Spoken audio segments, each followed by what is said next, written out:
Life together can be challenging. That's why the Apostle Paul in Philippians chapter 2 encourages us to take on the attitude of Jesus. He says, therefore, if you have any encouragement from being united with Christ, if any comfort from his love, if any common sharing in the Spirit, if any tenderness and compassion, then make my joy complete by being like-minded, having the same love, being one in spirit and one mind. Do nothing out of selfish ambition or vain conceit. Rather, in humility, value others above yourselves, not looking to your own interest, but each of you to the interests of others.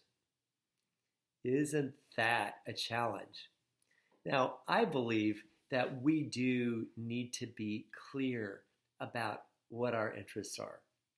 Be clear about what our needs are and our intentions in relationship. We need to be able to articulate our position.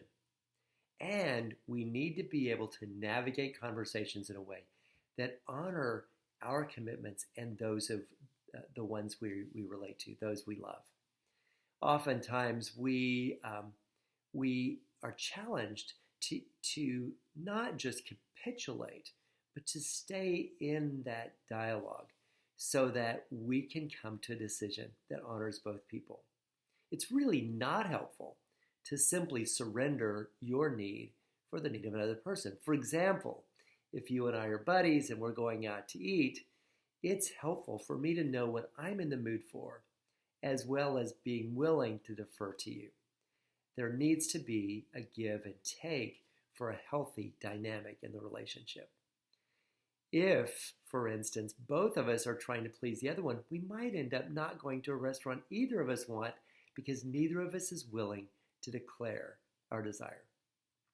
In a marriage, sometimes one partner is more conciliatory or more quick to defer to the other one. This can make things easy in a way, but it also can work mischief in creating an imbalance in the relationship. I'll give you an example.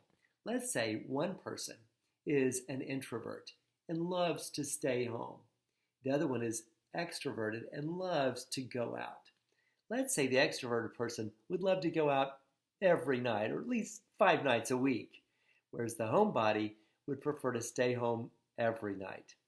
If they're having a discussion about going out or staying home, the person who's the extrovert might think, well, going out 5 nights a week isn't really practical, so they might make a proposition that they go out 2 nights a week. What may not be clear to their partner is that they're already moving way from their true heart's desire over toward the other person, from 5 to 7 nights a week down to 2 nights a week.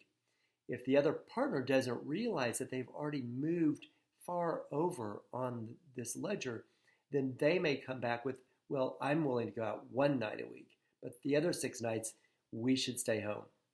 Well, that might be a solution that will work temporarily, but in the end, it may lead to an imbalance in the relationship where one partner ends up feeling that they're giving more than they're receiving.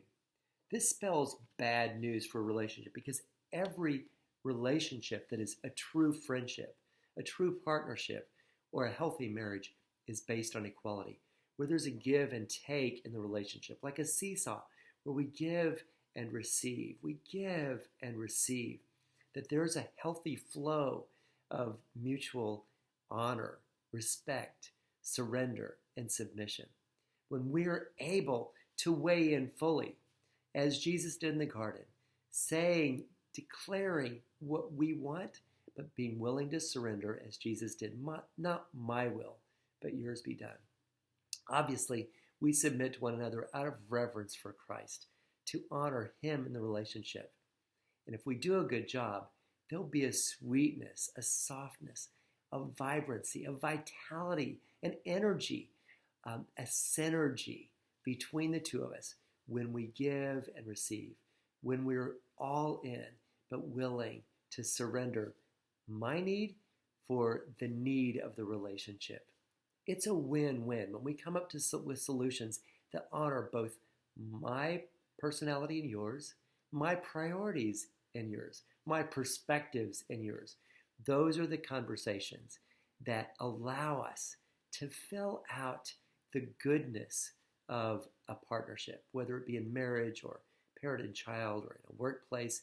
We want to be able to honor one another and honor God in the process. I love you.